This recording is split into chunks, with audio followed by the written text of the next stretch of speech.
In sung mai cham December Derek song pagin athupi aphalam gen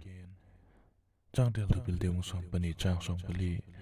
min akam thiam man kinegin tin a khut sem gem man chu pe hena India gam president lo APJ Abdul Kalam Khan bangji kin ham India gam thu thu tak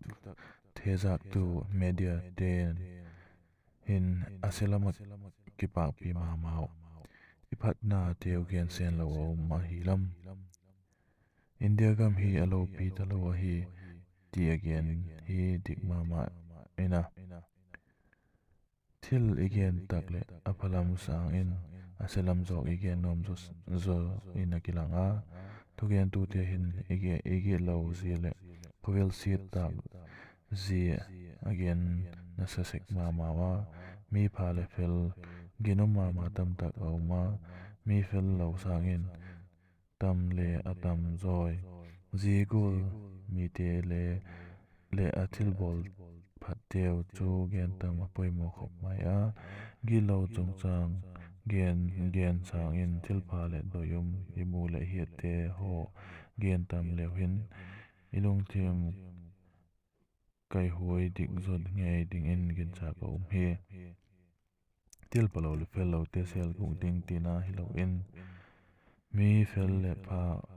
talo a hi wem ti thei mai ding a ti thei mai ding wo thil gen te hin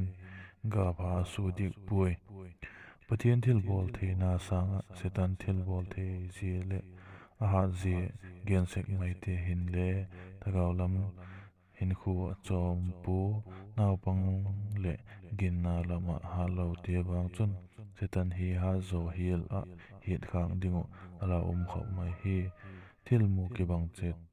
hi le igen dan adang lam sek ha hi a phalama thil tu chun a phat na lai again dok seka a thil lam kai a thim lam kai thil tu chun a be don zile a hak sa zi again dok sek hi metin in a phat na lai te velo na le ti lo na lai te ine ya